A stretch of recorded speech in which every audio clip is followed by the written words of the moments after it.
You know how the royal family is always trying to steal Prince Harry's thunder?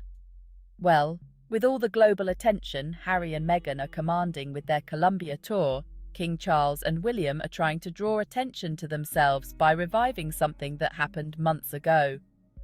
In May 2024, Prince Harry returned to the UK for a significant event, the 10-year anniversary of the Invictus Games, a cause dear to his heart and emblematic of his dedication to wounded veterans. However, despite the significance of the occasion, King Charles neither showed up for his son nor made time to see him.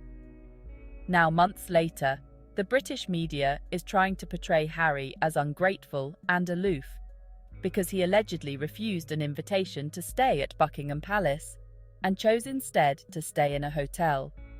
This narrative, however, is riddled with contradictions, omissions, and a clear attempt to deflect blame from the real issues at hand. Let's dive deeper. Whether Harry was offered a room at Buckingham Palace or not is irrelevant. For Harry, the primary concern has always been security, both physical and emotional. Since stepping down from royal duties in 2020, Harry has been embroiled in a legal battle with the UK government over his right to police protection during visits to Britain. His fears are not unfounded. The British media has consistently hounded him and Meghan, his wife, with relentless scrutiny, and Buckingham Palace has done little to shield them from the onslaught.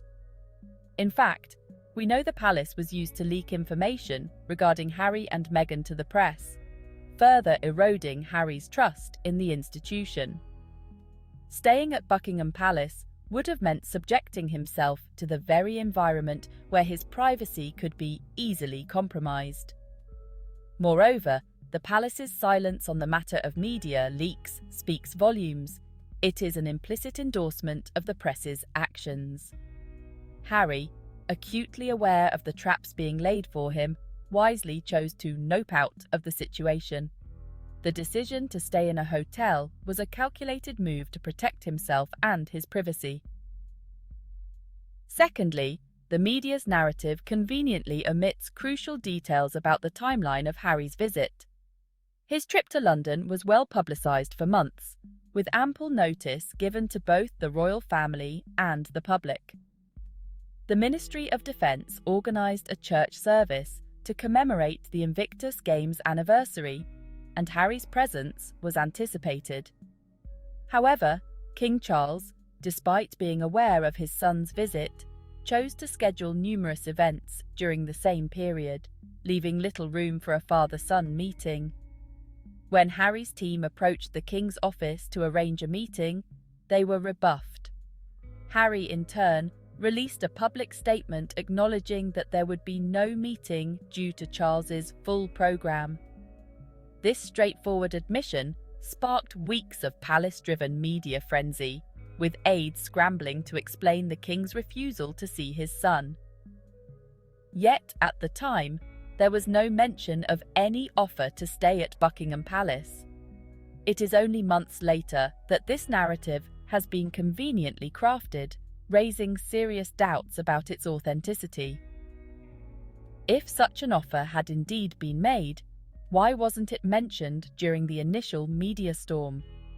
Why did it take 3 months for palace aides to concoct this story? The answer is clear. This is yet another attempt to shift blame onto Harry, painting him as the unreasonable party while absolving King Charles of any responsibility. But that's not a surprise.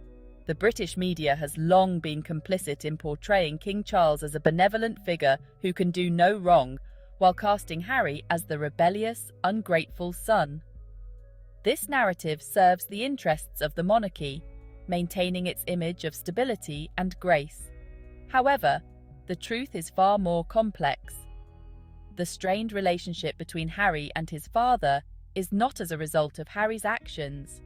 It is a consequence of King Charles's refusal to address the underlying issues. Harry has repeatedly made it clear that for him to ever trust the palace or his family again, it must be preceded by conversations and accountability. There was no way Harry was going to stay at the palace. Trust, once broken, is difficult to rebuild, and Harry has every reason to be cautious. Therefore, blaming Harry for not meeting with his father is absurd. Harry's decision to stay in a hotel rather than at Buckingham Palace was a reflection of his distrust of the institution, not a snub to his father.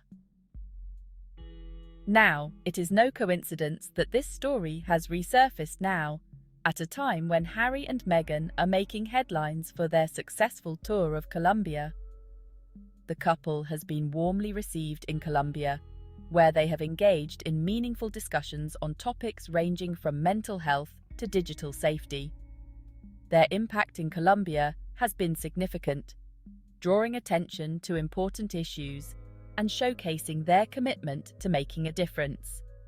Yet, instead of focusing on their achievements, the British media has chosen to dredge up an old story in an attempt to distract from their successes. This is a classic tactic, one that has been employed time and again to undermine the couple's efforts.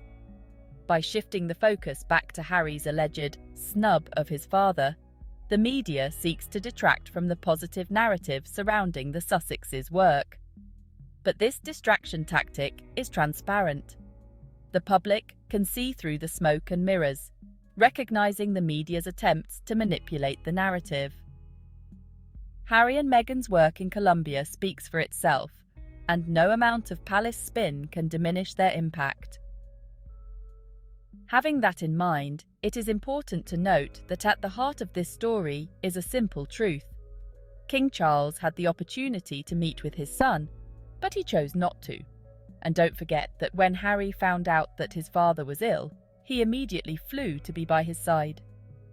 Yet, when Harry was in London to celebrate a decade of the Invictus Games, a milestone that should have been a source of pride for his father, King Charles filled his day with garden parties, rather than making time for his son. This is not the behavior of a father who genuinely wants to have a relationship with his son. It is the behavior of a man who prioritizes pride and appearances over personal connections. Charles's refusal to meet with Harry, despite the opportunity, speaks volumes about his true intentions.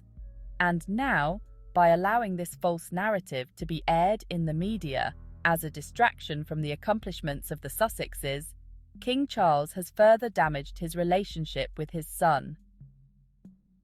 In conclusion, the story of Prince Harry's decision to stay in a hotel during his May visit to the UK is yet another example of the British media's relentless efforts to undermine him and his successes. The real issue has always been security and trust, issues that the palace has failed to address. King Charles's refusal to meet his son, despite ample opportunity, revealed his true nature as a father. And the timing of this story's resurgence, just as Harry and Meghan are making waves in Colombia, shows that the royal family and the British media will stop at nothing to distract the public from the couple's successes. But the public is not fooled. The truth is clear. This is not about a hotel stay. It is about a father's pride and a media machine determined to vilify a man who dares to challenge the status quo.